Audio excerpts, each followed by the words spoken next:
What's going on, everybody, and welcome back to another edition, another installment, another episode. Yes, sir, drop a bomb in here. We're back. Oh, you know you couldn't keep us down. Listen, welcome to another edition, another episode, another installment, another episode, of the Black Men Win podcast with your boy Tyler Pie Guy. We are here again, March 1st. Well, I'm sorry, we're recording March 1st. This will come out March 2nd, but I have a dynamic interview today, and why you may see this face on here and you're like, this is the Black Men Win podcast. What? Why is a woman on here? Well, if you follow the podcast on Instagram, in conjunction and in celebration with Women's History Month, shout out to all the queens out there.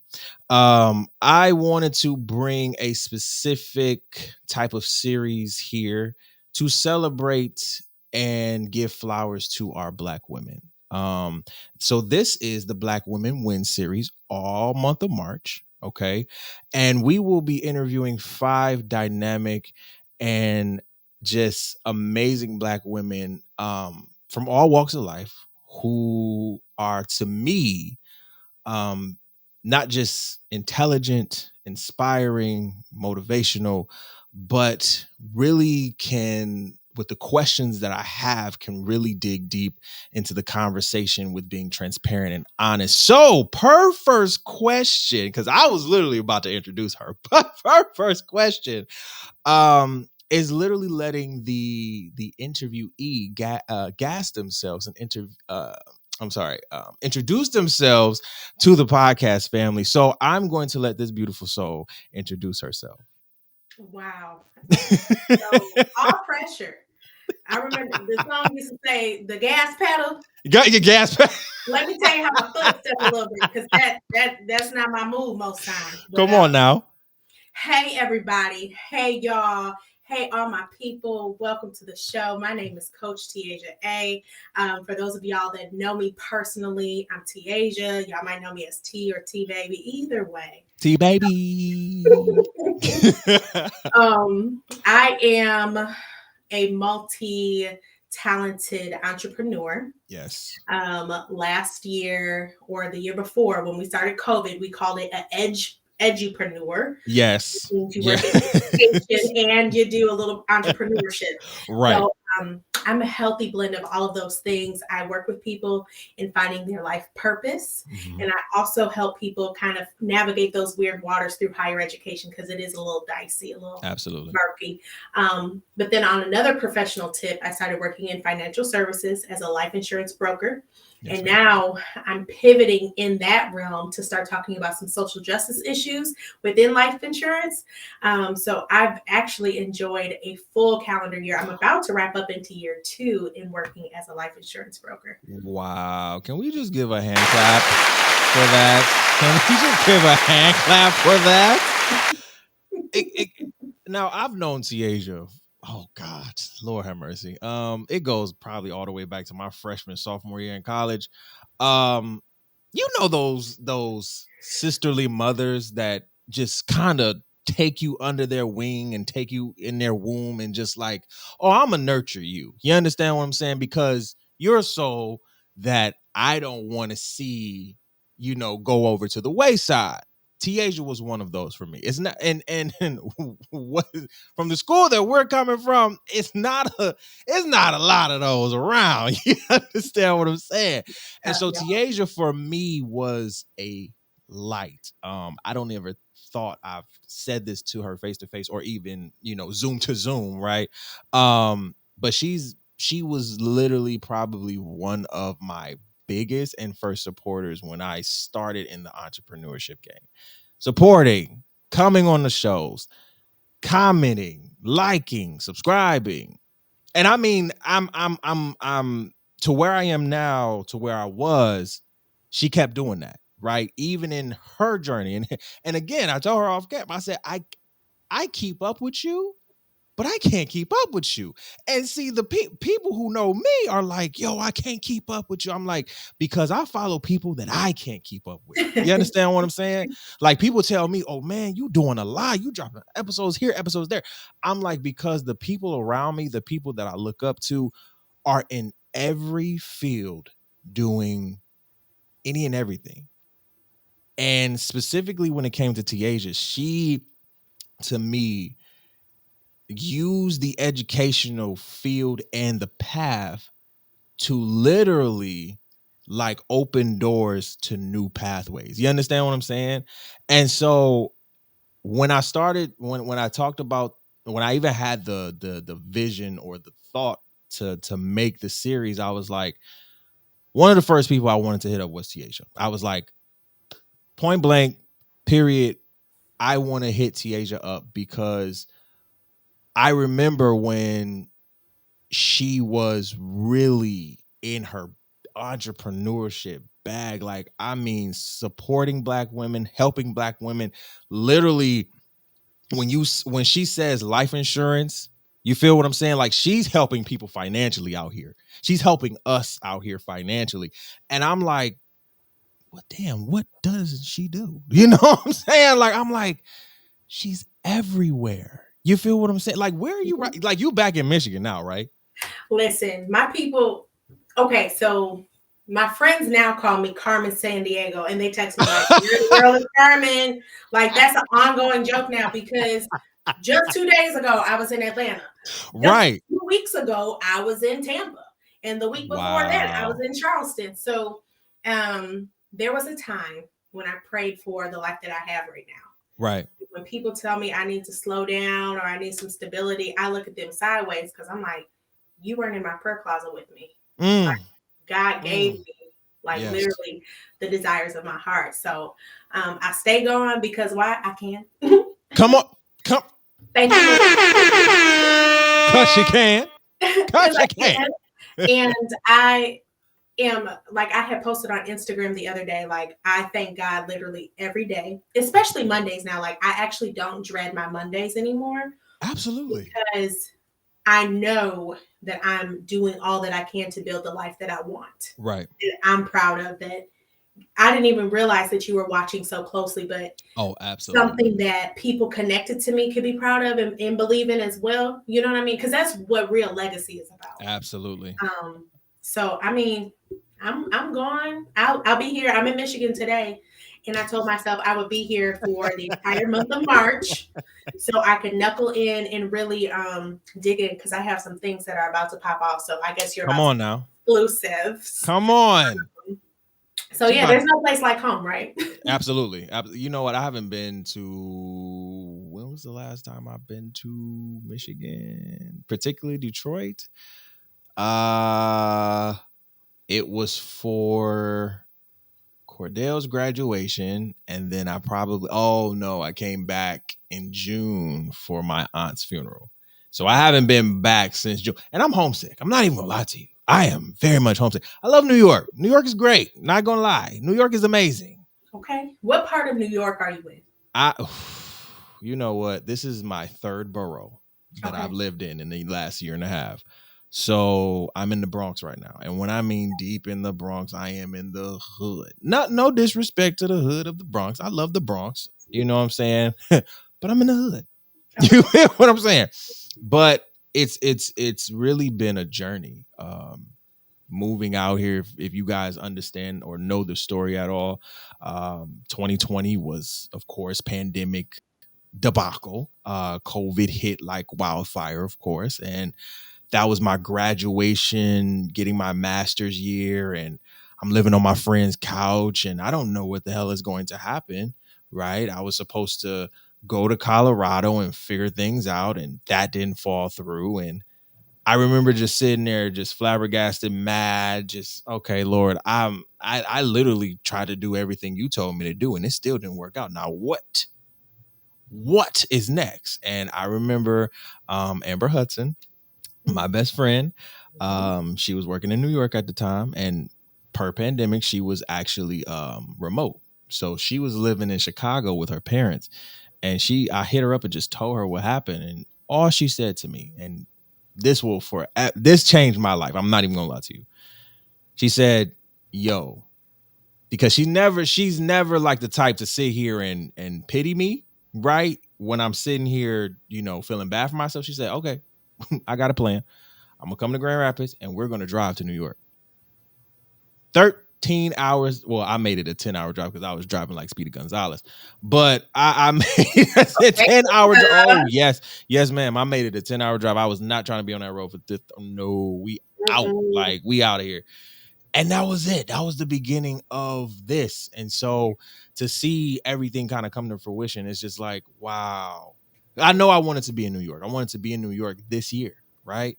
And I was like, oh, this is crazy that I'm here maybe a year or two earlier. So it's been a journey. I'm happy to be here, and I'm happy that you are on the show.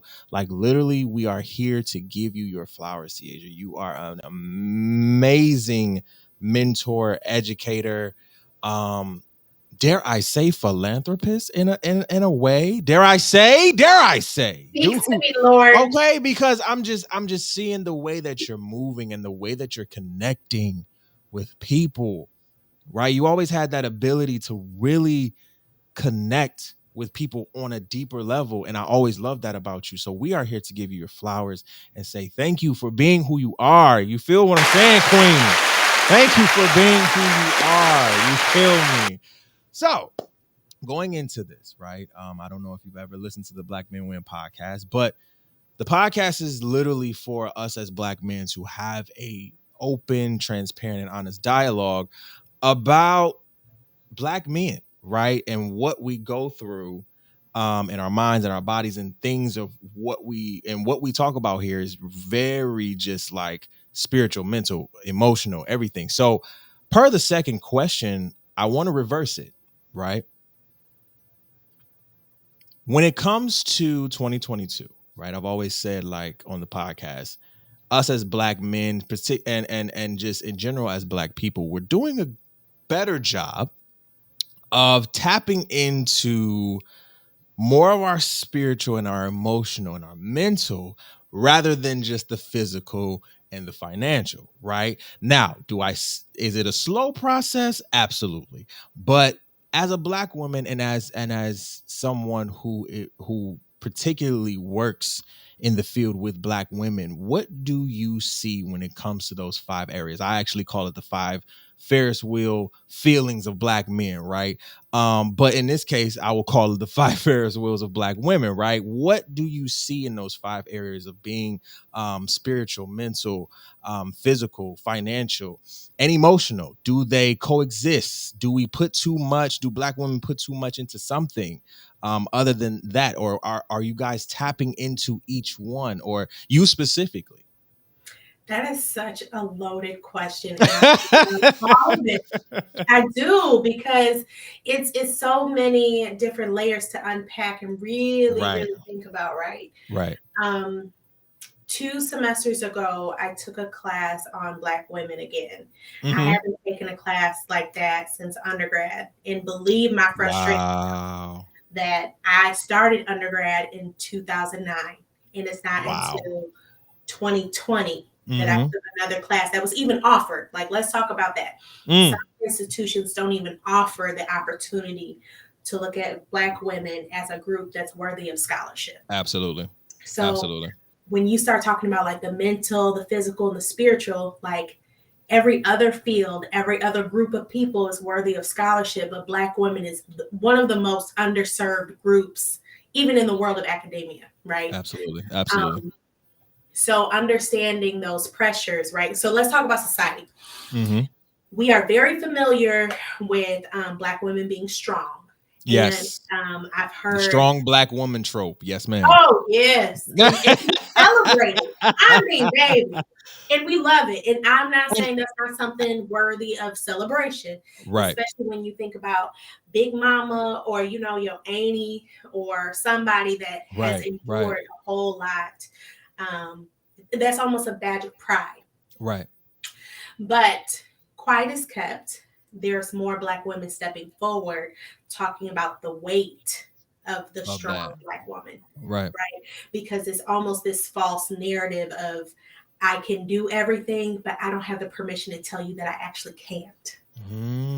So when I took the class, it was almost Black girl therapy for me to know that there's sisters in the world of academia Yes. have stepped away from academia Yes. to put pen to paper, put poetry, put prose together to talk about the ways that Black women experience healing, Right. the way that Black women lean into one another. Okay, so we talk about Black girls all the time having groups and cliques and stuff like that. You know, sometimes they get messy, but in real Ah, life, they give therapy. Like it really right. provides a space for healing and a real opportunity for some of us, if we're open to it, to challenge one another's thought processes and the way we view the world.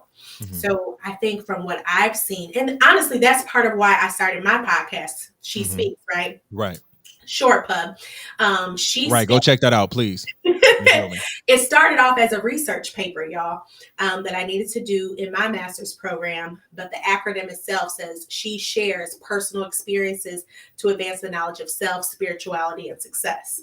Woo. So as I I love was that podcast. doing my research, thank you, and it started healing me. And I never thought that learning about how different women have overcome, even when we start talking about sex and sexuality, the way that we look at the binary, and I'm not going to get into it super deep because I don't want everybody to know what I know.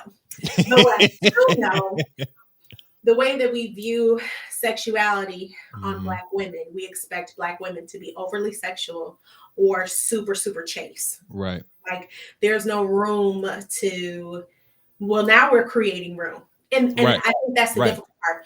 Within Black women, we create room for ourselves, but these outside opinions usually are coming from some space of either privilege or expectation that's being projected on Black women. Oh, you like it like that, you must be a fill in the blank. Like, right. Being that enjoys, we'll just say chocolate cake, for example. Right. Rather than me being a human that enjoys chocolate cake, I have to be now called a name because now I'm unworthy to have desires or to like something. So those weird spaces, and this is something that I've noticed too, that Black men and other biopic folks deal with as well, as that stereotype threat, those expectations of behavior. So like I said, the research and talking to other Black women has become more therapeutic because when it's just us, we can talk. Right. We don't judge. If we do judge, we laugh about it. Right. And sometimes we hurt one another, but the healing space that all of us are in is unlike any other. I tell my former students all the time, they don't realize how this generation that we're living in right now, the one behind us, is the most educated and the most blessed because they have words, they have experiences to pull from that didn't exist 10, 20 years ago. Like gaslighting wasn't even a term. Yeah, that's facts. You know what I'm saying? So like they have a different type of research, or just talking about sexuality in an open way. Like right. That wasn't a thing 20 years ago, 15 years ago, even 10 years ago. So the opportunity to explore Black girlhood and Black womanhood is almost like a sweet peach. I like that. And I want to ask you a follow-up question to that. Just a sidebar question. How, because for me, I've been listening to a lot of Black women, and the one common denominator between all of them, whether it be educational or entertainment wise, has been that the strong Black woman trope, it's just that, right? It is something that, as you made a point to, it is something that you guys hold hard, you hold it to your chest. We love that you guys, you guys love that, in a sense, that we respect and honor you in that way. But the flip side, the coin to that, is that doesn't allow you the vulnerability to express that you are emotional, right? You're having mental issues, right? So in your world, how has that affected you mentally and emotionally? So my initial response that I heard as you were asking your question, you know how some people talk before you let them get the question out. Right. One of me was doing it. So this is how I've been learning how to gauge and like grow in this. Give me my humanity. Right. Okay. Yes, Give ma'am. me back my right to feel. Yes, ma'am. And don't make me feel as if me having feelings disqualifies me from my womanhood. Why can't Mm. your nasty comment hurt my feelings? Why do I have to be strong because you're talking crazy to me? Mm. Why can't I tell you that when you give me flowers, that makes me really happy? Like, Right. why Right. did you take away my permission?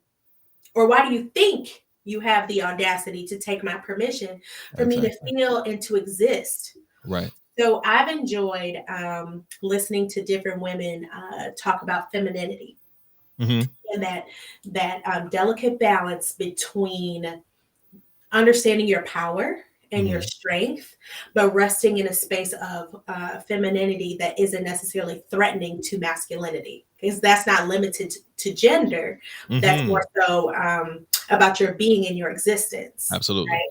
So learning how, like I've been learning how to lean into that, right? Like I understand I'm smart, but I don't have to necessarily flex my smartness, Mm. right? Okay. You know what I mean? Like Okay. I know, you know what I'm saying? I know that I'm worthy, Right. but in my conversation, when you try to put me down, I don't have to tell you I'm the baddest and I'm worthy of much better and I can do better than you. I have enough class to walk away, and that didn't disrupt my confidence. That didn't disrupt my energy. Mm-hmm. But that still gives me my power and my beauty and my femininity in a sense, right? So a lot of that is an intellectual balance, right? Like, Right. Right. Right. what is my opinion of me? How do I want my opinion of me to be expressed? And did that match what God said about me this morning before I left the house? Right. So that practice is something that I'm doing every day. But I am, yep, come on. Did y'all hear what she said? I just wanted to just slip this in real quick. This whole time she's been talking, she's put God into the mix. Did y'all hear me? Did y'all hear me? Did you hear me? Like, I need y'all to understand, like, God is real. One, okay. I just wanted to let y'all know that. Two, the fact that you have not sat here and not put God into the mix, like literally every sentence that you have literally said or I've heard, God has been in there. You understand what I'm saying?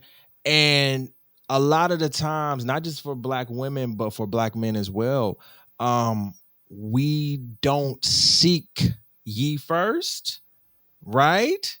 And it's been of importance to me to really try to understand what is it that we're not seeing or not experiencing when it comes to him inside of our lives. You understand what I'm saying? And so when you continue to talk, it's like, yo, I hear God. Did y'all not just hear did God sit here and say, that's how I want you to walk out the house today? Not how you wanted to walk out the house today, but how God looks at you. And trust me, I'm on a fast this month, right? So everything for me is listen, it's Let me tell you something. That thought process will get you all the way together because personally, I realized how much of my personal journey was walking in direct contradiction of what he said about me. Okay. Everybody has that one ex that you probably know you don't need to go back to or text. Okay. Get that person in your mind. That's the one. Is that really God's best that he had for you? Right. Like, is this really the abundance and the promise he had set up? Or was Right. this what you thought you deserved? And every time I think about that, I be like, dang, T, that's really what you think of yourself? Like, forget what people talking about. Forget what people have said. You, girl, You. that's how you gonna talk to you?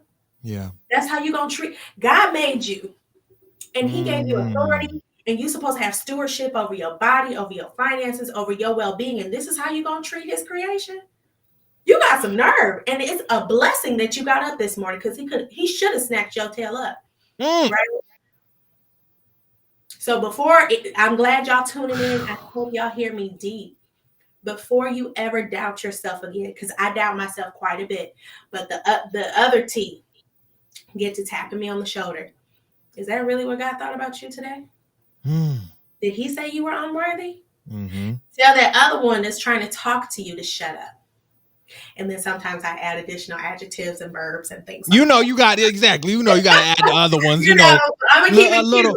A little words that I'd be like, you be like, like, close your ears, Lord. You don't want to hear this one. You understand what I'm saying? mm-hmm. But I think you said something very important right there. It's more of, hey, because our thoughts can be killers. You understand what I'm saying? Like, we know this. Our thoughts can be killers.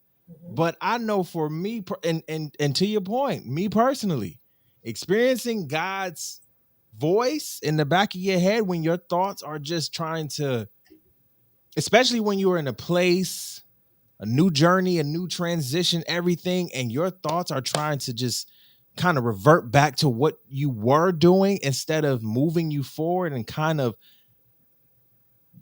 disinhabiting all the things that you used to do to make you move forward. It's like, nah, bruh, you ain't. I got big God on my side. You feel me? Or whoever you pray to. Yes. I got that on my side. I don't, and again, just to your point, you might have to say a few fuck you, nigga. Like, you better leave me alone. You feel me? I ain't the one. I ain't the one to play with. Like, you, I'm God's child. Like, I'm a king's kid. You feel me? Like, you better leave me alone. You feel me? So going into that, the third question, we talk about generational curses a lot. And I say generational curses because I don't particularly like to say the word. And we changed it around to kind of generational patterns. What generational patterns, whether negative or positive, have you seen maybe reoccurring in this new generation? And if you can get into a little bit more of the negative ones that are coming into positive fruition, right? Because I think I had my guy Eugene on, shout out to him, and he was just talking about, like, we talk about generational curses, but do we talk about generational blessings? And I said, oh, wait a minute. Hold on. You said something right there. You said something right there. Yes. And so I want you to talk to that. Like, what generational patterns do you see, and what are the blessings that come from those? Oh. Because this one catches me up sometimes. Right. So I'm going to reiterate a point that I brought up earlier, talking to my students. So y'all, I hope I look good because I'm not, my students still holding this up pretty well. All right.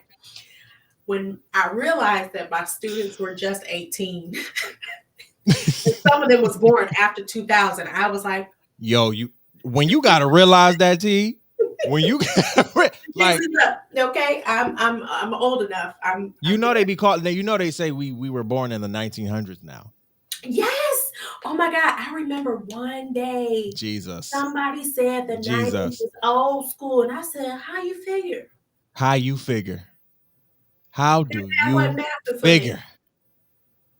That wasn't it.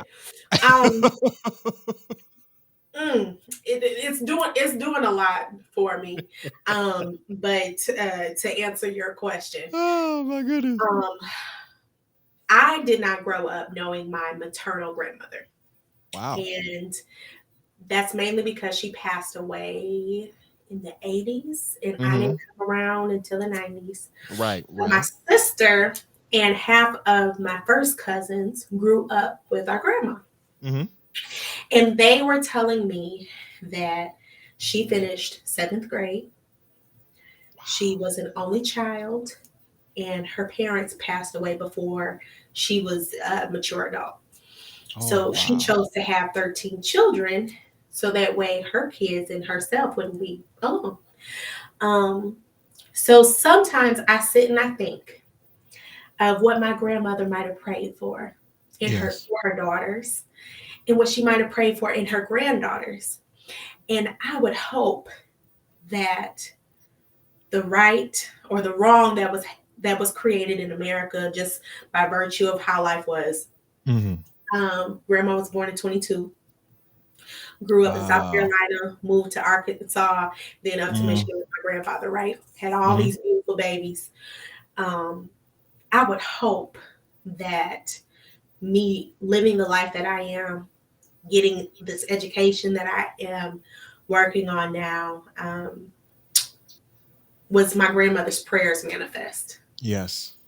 So when I realized too that my mother was born in 1954, and that was the year that Brown versus Board of Education happened, it clicked in my mind that my mom was one of the first out of the 13 to go to school where it was normal for integration. Right. Meanwhile, for her Wow, own that's huge. siblings, they grew up knowing segregation. So opportunity to even get into certain programs or to get an associate's degree, my mom was telling me they didn't let her finish. What is it called when you go to become an ambulance attendant? What is that? Is that an Y'all ENT? drop it in the chat if you know what it is. Yeah, please just drop it in the comments. Lord have mercy. But they let my mom finish. Wow. And that was in the 80s too. My mama would have been the first Black woman in Muskegon County to do that, but they didn't let her finish, right? And then other things played into that as well. Absolutely. But when I think about generational curses turning into blessings, my grandmother prayed over her children and by virtue prayed for me. So really that hard work and that tenacity was the generational blessing that came down from my grandmother onto me. So now when I think of the opportunity to one day call myself Dr. Tiaja, like I wear that. Because it's coming. Oh, I see it. It's coming. I wear that knowing that even in my family line, I'm just 2 generations removed from the one that couldn't even finish middle school. Wow. T. You know what I'm saying? But did I know that at 19? Did I know that at 21? No. I just found that out in my 30s. Right.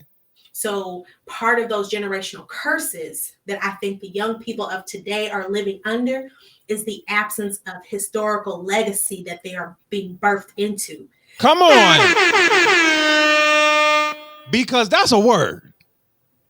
That's a word. Can we talk about that real quick? We love to shame this generation for being entitled, right? Yes. I say they might be, but they aren't without cause. Right. They are entitled because somebody sweated really, really hard, opened up opportunities for them to not have to worry about anything. Yes. So on some sides, they were born into generational blessing, not knowing the curse that was broken before they got here. You better get me together. You know what I'm saying? So like, even just in their existence, like I was sharing with my cousin one day, he was mad because his kids had an attitude because they weren't going to Florida for spring break. And they went every year. And this year, they were planning on buying a bigger house to surprise the kids, you know. So he was like, my kids all entitled, boo, boo, boo, boo, boo. I said, pause, cuz. Do you realize that you created a world for your kids that they don't know anything but that? Like, you don't even realize the beautiful life that you blessed your kids with, and you resent them for loving the life that you worked hard to give them? You didn't teach them. Yes. And it's to that, like, it's because we want to see them struggle the way we struggled, right? Like, let's keep it a bean. To your point, this generation is very entitled. But to your point, we've created that life for them in a sense. You understand what I'm saying? Because we don't want them to. And for me, I know when I bear fruit and have children, I don't want them to. And let's not. And I don't want to say I struggled like crazy, but there was struggle amongst my journey, right? Yeah. I don't want them to sit there and struggle the way I struggled. Now you're going to go through and you're going to face adversity. I'm a hold you down, right? But the new struggles that are probably going to come up in their lives, it's like I don't think T that it's going to be as massive or as crazy, or maybe because we're older, right? We're seeing it as it's not going to be as painful as it was for us, right? Yeah. And what I'm hearing from you is basically we struggled for them to kind of be entitled in a sense, right? Am I wrong here? No. So like we created the beast, but not knowing how to heal the beast. So in my mind, the one of the ways to ratify the problem is to teach them the legacy, right? Right. And to help them be humble in their escalation of getting through things. Right. And I do think our generation kind of fails to be mindful of the America that they were born into. Like, we can't dismiss that this group had access to information and to different opportunities that just didn't exist. Right. Just in our age group. And we're Yep. only talking like maybe a 5-7 year gap. Yep. Furthermore, the stress that comes along with opportunity. We don't talk about opportunities and positive energy being a weight. We always talk about the Right. negative stuff. Right. So we almost don't have the tools as the older generation to help them navigate this new level of trauma or concern of affirmation through social media, because affirmation through social media wasn't necessarily hitting like it is now. No. We had MySpace. No. We were there. No, because I tell people, I tell a lot of my cousins, my young cousins and everything. I said, before y'all was doing the TikToks and the, the Instagram, reels and everything and really popping out here, we were blogging. Yes. With the crazy looking camera that was low key to shit back in the 2000s and shit. Yep. And when MySpace and Black Planet and all of them started to come, those were our social medias. We were popping. Mm-hmm. But we didn't have those same struggles, though. No. In a sense, yeah, go ahead. I was going to say the bullying for us back then, or like the relevancy for us back then, was still in person. Exactly. Like, it wasn't like, I was talking to a woman about her son, who kind of isn't really trying to pursue anything with college because he's not seeing the affirmation with him posting on social media, because he's going into rapping. Like, he's going to be a musician, right? Gotcha. But people aren't really engaging in his content, whereas his friends at school that do it get views, replays, So he be deleting his content because he's just feeling that insecure, and then he gets depressed. And her as the mom doesn't really know how to coach him through that, except like, you got to keep going. So it's almost like that toxic positivity, right? Right, because what else can we say? You got to keep going. I don't know it. Yeah, that's it. I don't know. Like, what do you think? Sidebar question again. To that point, how does a mother help a child in that situation, or how does a parent help a child in that situation? Where, again, to our point, when it comes to, because our generation really created social media, were the test dummies for social media, right? The ebbs and flows and everything. And now we're here, 2022. We got Twitters, we got the Pinterests, we have the TikToks, we have the Facebooks, metaverse. We have Meta, right? We have all of these social media platforms, apps and games and all of this technology. And to your point, if an 18-year-old or 17-year-old is in high school and trying to pursue something and is not getting the views, doesn't have the thousands of followers, and maybe the blue check mark, it is something that I've had to come to realize, like, people really get depressed over and really get sad over. So how does a parent navigate that? Or in your way of thinking, how do you think a parent navigates that? Especially when we're talking about parents who are coming from the generation maybe a little older than us, and then our generation who are parents. Like, how do you navigate that? I mean, that's another good question. Come on with these pivot questions. I'm just saying, like, it's because you bringing up some great explanations, and it's just like, okay, she's hitting on things that we talk about for real, because I talk about this all the time off camera with my girlfriend. I'm like, she's a teacher, and she Yeah. teaches all girls, Okay. kindergartners. You Yeah. understand what I'm saying? And she's like, babe, sometimes these girls ain't getting it. You know, they worried about, and I've seen her teach remotely, right? See, I'm not gonna lie to you. These kids are worried about the screen, Yeah. the likes, the Mm-hmm. views. Mm-hmm. I need a followers. 10 years old. I got like 10,000. Like it's kids out here who got more followers than me and you combined. A whole new world. A new You family. understand? They don't even know that song. How about that? How about Like, that? and it baffles me that they, and no disrespect, but it baffles me that some to most of these kids can't even know the ABC. Mm-hmm. You understand? Like, it hurts me something, like somewhere in here, Mm-hmm. Mm-hmm. because when we were growing up, again, to your point, we were still in person, classes, everything.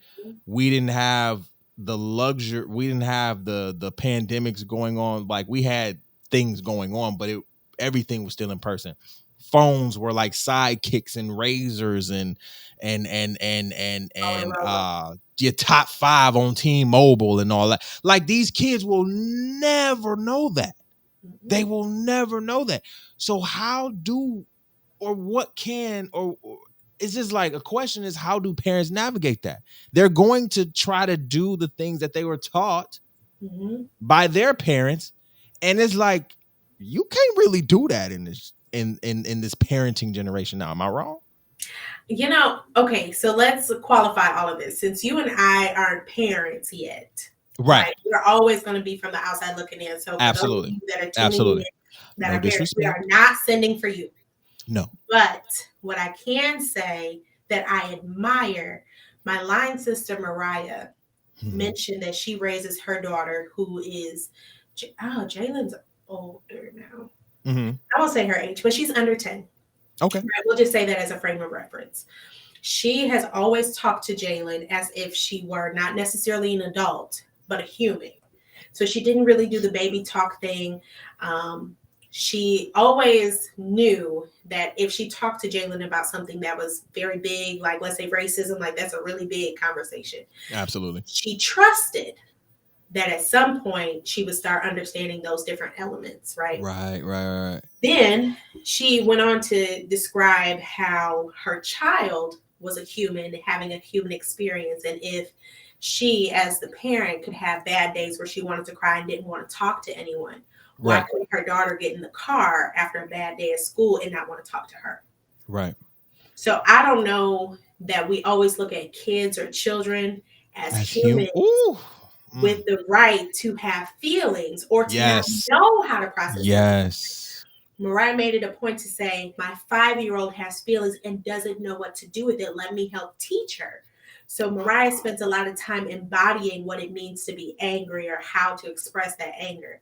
So I think as parents learning how to work shoulder to shoulder with schools or dealing with social media, I think that level of vulnerability that builds trust is really hard, especially for Black men and Black women, because we traditionally, historically, it was not safe for us to be vulnerable. It was survival. And like, I'm circle back to that. We are coming out of this survival mode. Like, we have elements of that, right? Talk about it. Yes. Where we're still concerned about police brutality, where we're Yes. still cautious about, am I going to make it home after work? Right. Am I going to deal with being profiled today? Right. But then on the flip side, we have access to more life-giving things. So Right. we're shifting out of survival mode into thriving. Right. And sometimes we bring those old habits of survival mode, like do as I say and not as I do. Like, don't worry about what people think about you. What is it? Sticks and stones may break my bones, but words never. Never No, hurt me. we all know that mental health is real. Words Yes. hurt much Yes. more than stones and whips and things like that. So since we know that now, I think as parents and professionals that work with kids practice humanity and learn how to tap into empathy, I think Yes. we can see a different type of pivot, right? I'm often concerned about how we teach teachers to interact with kids. Like Amen. that's why I really wanted to go and get my PhD in education, because I was like, why don't more teachers understand how to talk to young people? Like, why I'm are you telling you. talking to them in a dismissive tone because you're the Yes. authority figure? Kids love to test authority because they love Yo, kids. my girlfriend completely hates when other teachers talk to a child or talk at a child. It grinds her gears. Like and she's been in education for about 10 years plus. So it grinds her when her coworker or somebody, another teacher, is talking at these kids. And TH, these kids are in the kindergarten, first grade. I'm like, wait, whoa, pause. You can't talk to these kids like that. They're human. And I said, the same way you talking to them, they're going to remember that. And they're going to sit here and say, it's okay for me to do that because my teacher did that. Thank you. It's okay for me to sit here and talk crazy to you like this because you understand what I'm saying? So she tries different methods. She doesn't sit here and, now if they acting up, she gonna get it right. You know what I'm saying? But Yeah. there's, to your point, it's like we have to do different methods. We have to try different methods. And as Black folks, Black men, Black women, Black parents, it is okay. Let me say this. It is okay for us to try different things and not the traditional. Because as we have seen in a lot of our communities, the traditional way of doing things has kind of put a trauma on us. Let's Am I talk wrong? about tradition, though. Well, let's talk about it. Tradition, like I said, that's survival mode. Absolutely. So that's almost like this sense of obligation to bring yesterday into my present and for it to dictate my future. Right. Even though we know where we came from, that doesn't necessarily mean that you are limited to what you're doing now. Absolutely. Like, why penalize your child because they don't have to get a switch off the tree? Jesus, I hated those switches too. Let me tell you. You know, why would they have to pay the penalty because they ain't doing that no more? Exactly. Or let's talk about this on the flip side. Yes. Some of these young people are functioning adults because Can we talk about it? Because the cares of life have dictated them to learn how to move as adults, move as professionals in different things. Like I had a little preschooler, this was years ago, y'all, like that 2012, 2013. I had a preschooler that had learned how to steal and make sure that nobody saw him. Because the life that he was living then had dictated that he needed to learn that skill set. Right. So sometimes when we sit in a seat, I feel it. Come on. When we sit in a seat of higher looks or authority, or we think we have privilege over somebody, like teacher to student. We think that's a positionality of authority, or men to women, or women to men, depending on which vantage point, or non-gender conforming to heterosexual individuals, right? Like sometimes we always try to make one better than the other. You miss out, and your judgment often comes amiss because, like the Bible says, you miss the speck in your own eye. Come. I'm just saying. Hello, y'all heard me? I'm just saying. Okay, because why are these kids bad? And why are they not listening if you aren't listening to their needs? If you're the elder and you're the authority, how are you not modeling what they need to know? But they're supposed to trust you and listen to you, and you talking to them like an adult off the street and you cussing at them. Oh, okay. I want kids. Oh, okay. But no, you're right. Like we cannot. And you know what? I'm not gonna lie.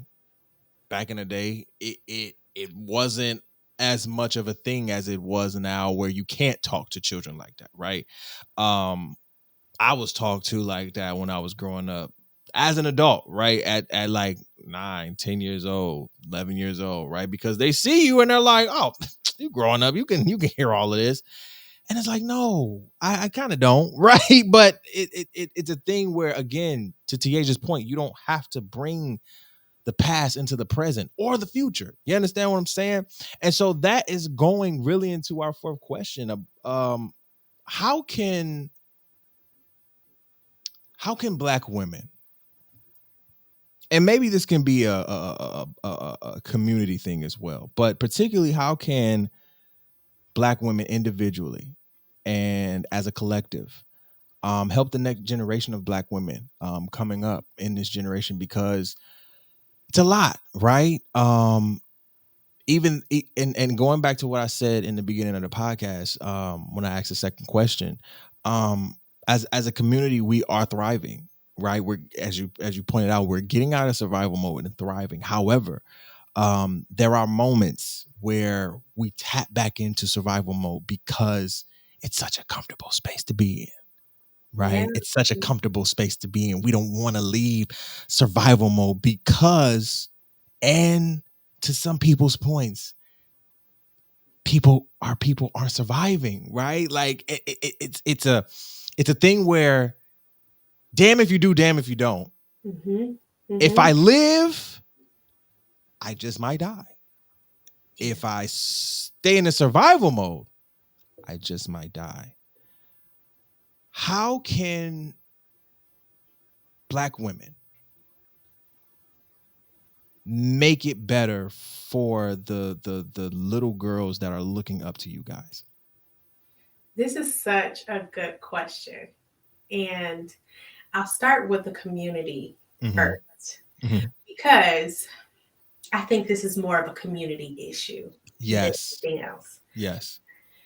Our community needs to recognize, and I say this respectfully, y'all. Respectfully. Because I'm about to step on your neck. Uh-oh. That Black women have always been taking care of the girls, the boys, our dads, our aunts, feeding. I can't disagree. I was raised by a Black woman who literally is taking care of my grandma right now and took care of my aunt up until the day she passed. So there is no disagreement in anything that you're saying right now. I need our community to see us, not just as the caregiver either, but we are producers. Yes. We are intellectual. We are Maya Angelou, like so many different poets describe what Black women are, but I need our community to tap in and recognize that, and not to continuously put us in a box if we haven't shown up, as if we're not trying to show up, or as if we're not a good or suitable helpmeet. Even the shaping of this question, right? Almost could offer that Black women haven't been reaching down or reaching around the community. And right. You know what I'm saying? And I'm not necessarily pointing it at you, but this is just an in general kind of conversation piece that I've seen and heard people bring up. Like, how can we allow Black women to lift up the community or do more, right? Oh, no. Because I've heard in what's that app? Clubhouse. Oh God. Love Clubhouse, because Clubhouse, gives me some rooms that I love to get in, but I understand wholeheartedly.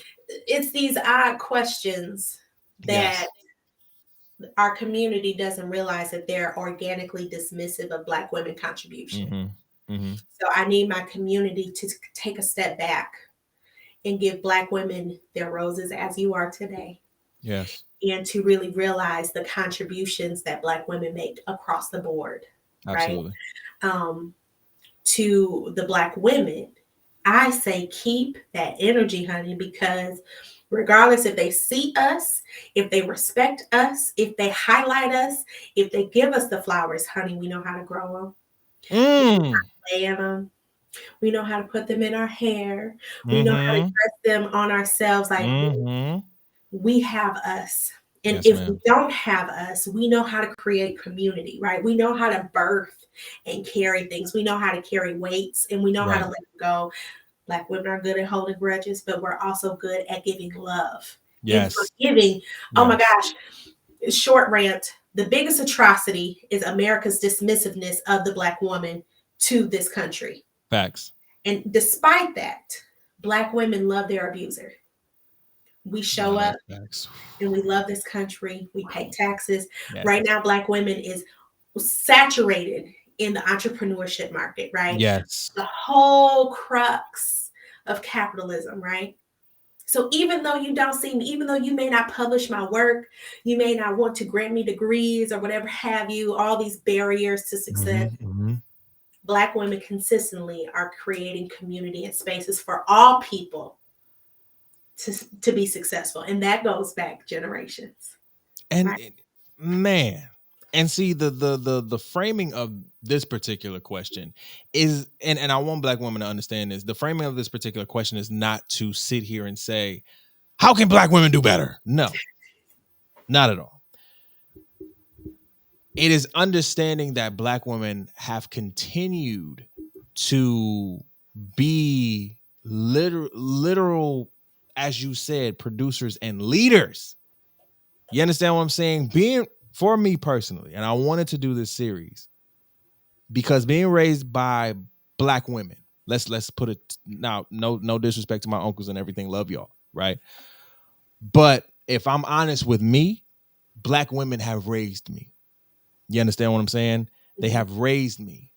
They have been mentors such as yourself to me. You understand what I'm saying? Not to say my Black men haven't. Y'all can go check out past episodes, but this ain't about us right now. You understand what I'm saying? They have literally been mentors to me. I can sit here and say wholeheartedly that I've had more Black women pour into me than I've had Black men. That's no knock.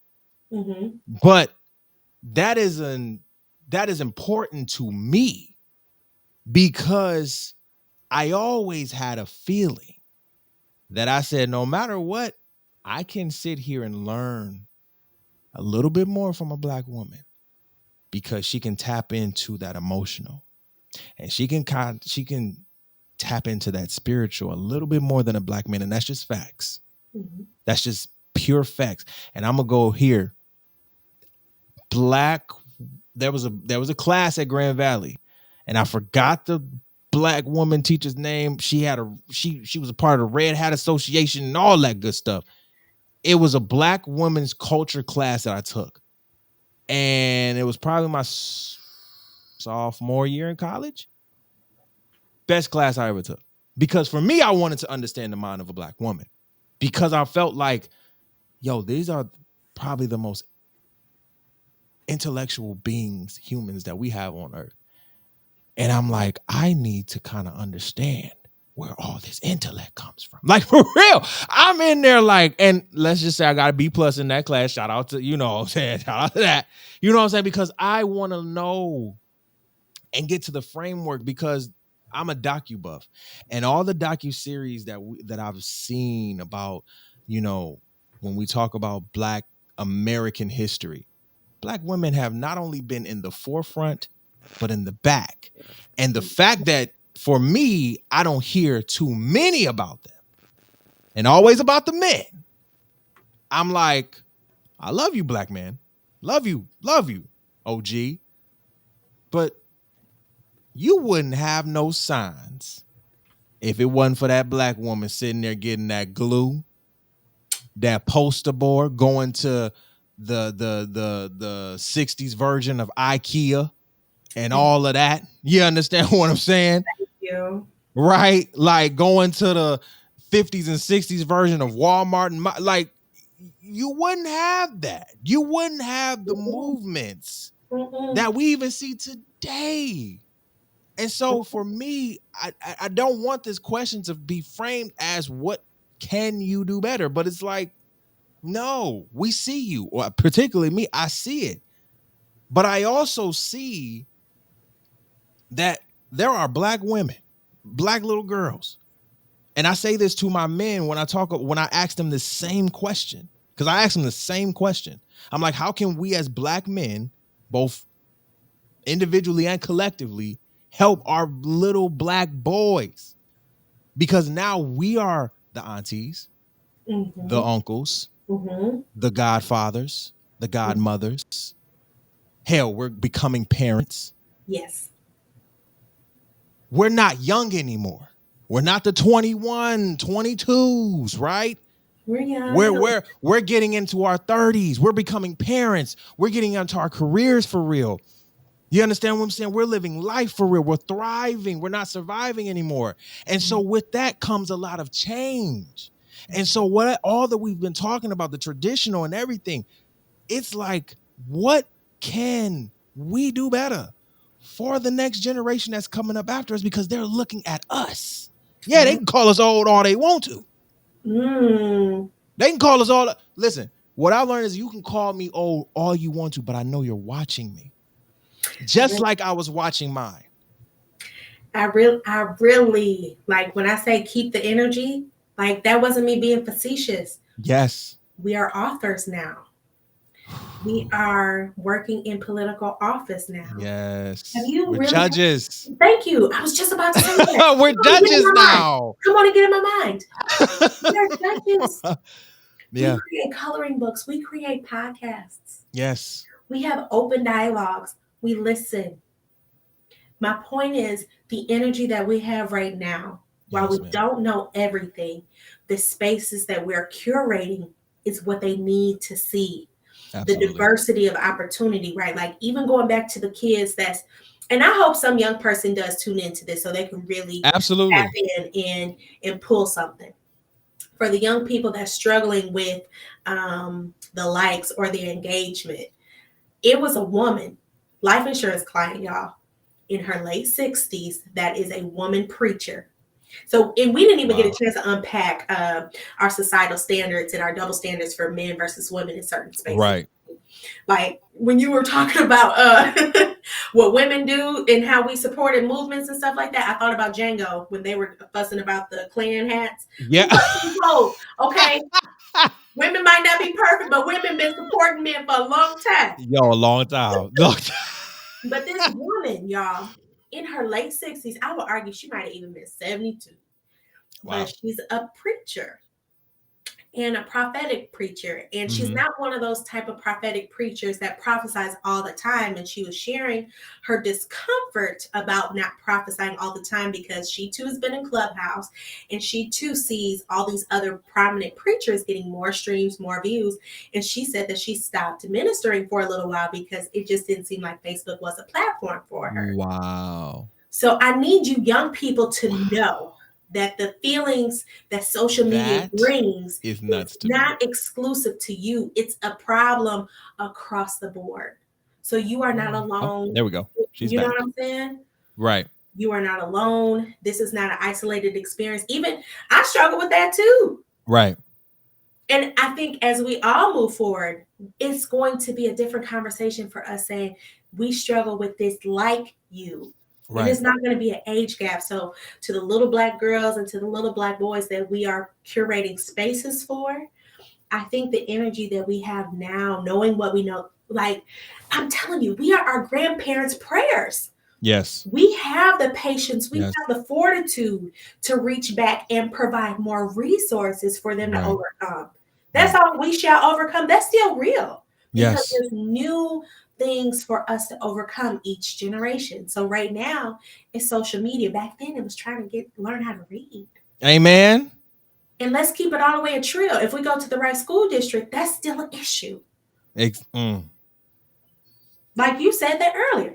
So I really feel like, to your point, the energy that we are bringing to the marketplace, the solution is us uplifting one another and not this either or, but both and. Right. You know what I'm saying? Black women uplifting Black men uplifting Black women. Yes. The only reason people don't know that Black women sit in positions of leadership and authority and have been doing the work is because either someone tried to silence us or they said us talking at a normal tone was too loud because they didn't have any intention on hearing us in the first place. Now that's a bar. We're gonna drop a bomb for that one. You feel what I'm saying? Cause listen, that's a bar, and that's true. Oh, black women are too loud. They just got too attitudes and everything like that. It's like, listen, I was I was raised by a black woman with all of that. And she raised a amazing and educated black king. You feel what I'm saying? And it would bother me when I would hear that in a way because I'm like, I'm my mother. I got the same attitude. I got the same aggression. You feel me? I have all of that, but I also am my dad. I'm very calm. I'm very chill at some points, and I know how to relax. And so it's like you realize, and this is for black men particularly. You realize that you are more like your mother than your father when you continue to grow up. Like when you continue, like it hit me maybe at like 25. Like me and my mom had a real conversation, maybe 26, and I was like, we are very much similar, right? Like we pop off, we can sit here and get aggressive with our words a little bit. And I'm like, me and my mom have gotten to it in some bits where it's like I had to pull back and say, whoa, I'm you in flesh. I am you in flesh. And I'm like, that's crazy. She was like, I raised you. You me. I'm you. And I'm like, that is so important to understand. Like, black women have been the producers of life for years, for generations, for centuries, right? And it's just like we have to put some respect on that name. So going into the last question, T, Okay. when you hear black women win, right? What does that mean to you? I asked this question to my brothers that come on the show. What does black men win mean to you? When you hear black women win, what does that signify for you? Ooh. If y'all could flash to the last scene of Dreamgirls when Jennifer Hudson turned to Curtis and said, "'Cause this time Effie White's gonna win." Win.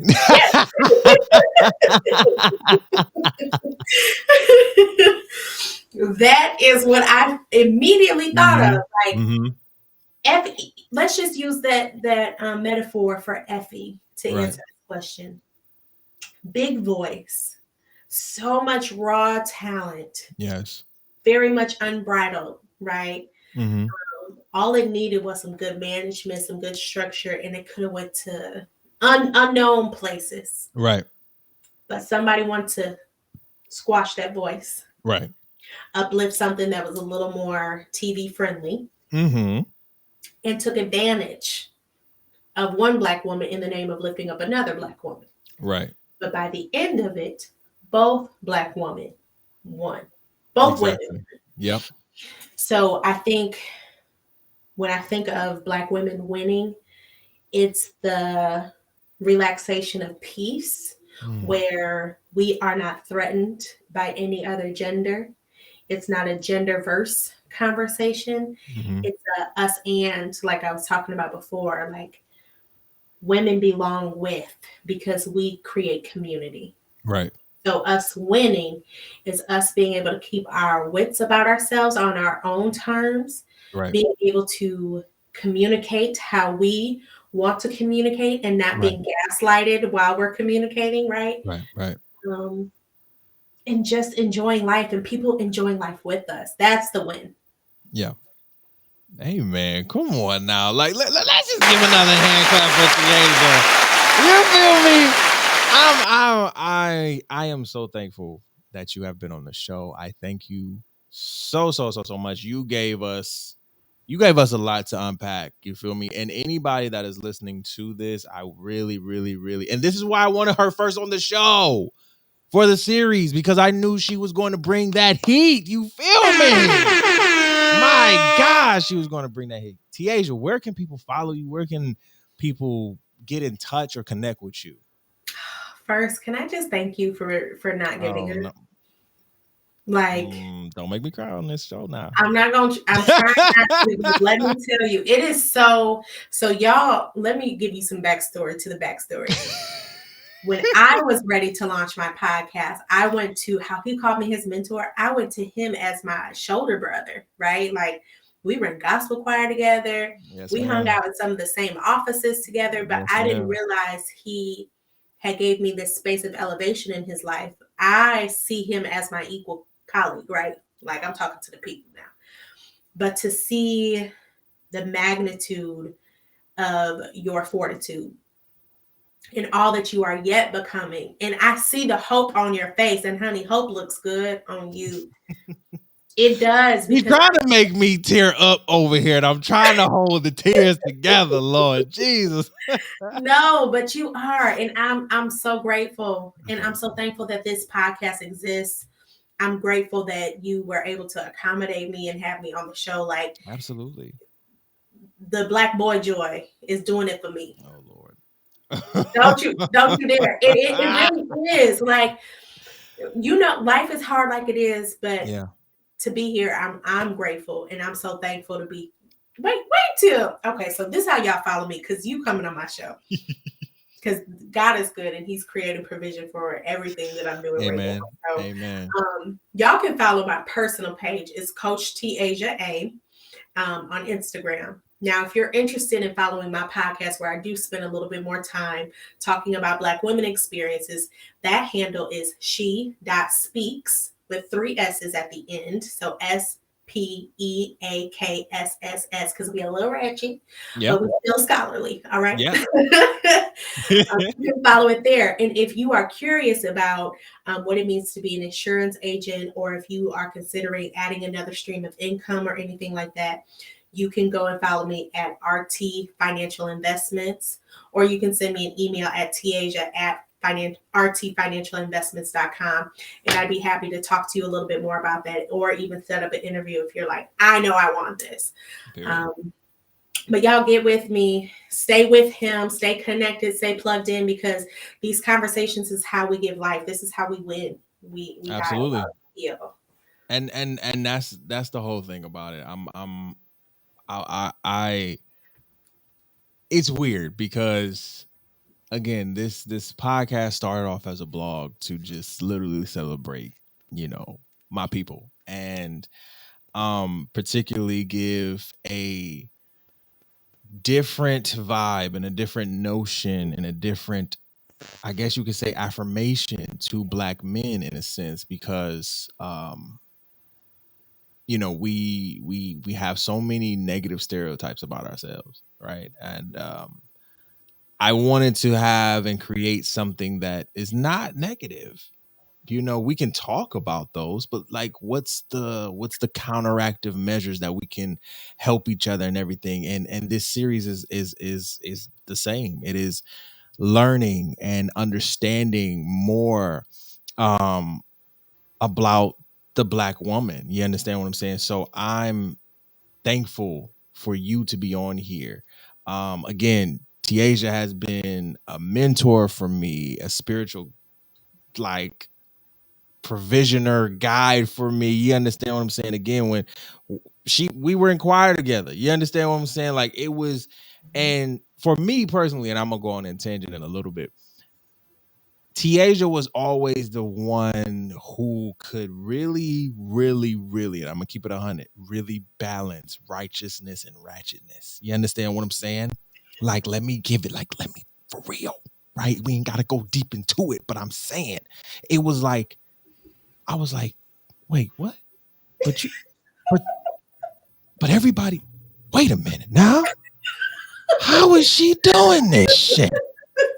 And I'm like, oh no, God, oh no, God, I want this. Because it is something to understand. It is something to really be, how can I say, really be just admired to and admired by, because you're so dope. And I want to thank you for coming on the show. Thank you for giving us your words of wisdom. You feel me? Because you are wise honestly behind your years, and I don't think you understand that. So we love you. We thank you. You feel what I'm saying? I thank everybody for watching and everybody for listening. Please subscribe to the Black Men Win podcast wherever you listen to podcasts from. We forgot to do the little bit because I was so excited for this interview. But please subscribe to the podcast wherever you listen to podcasts via audio, and you can watch this via on YouTube. So subscribe to our YouTube channel as well. We'll have all the links in our description box and where you can follow Tiaja and get her services. You feel what I'm saying? So and please cop some merch. You feel what I'm saying? We got some Black Men Win merch out here. I'm trying to decide if I maybe want to drop some exclusive like Black Women Win merch. You feel what I'm saying? So that's in the works too. So look out for that coming Friday. You feel what I'm saying? So look, yes. I was like, we gotta do a little exclusive all March merch for Women's History Month, specifically for my Black women. So it has to be done. So I'm gonna get that together for you guys on Friday, and we'll drop that on Friday. All right. I love you guys. We'll be back with another interview next week. This has been another one, and we out. Peace, love, and hair.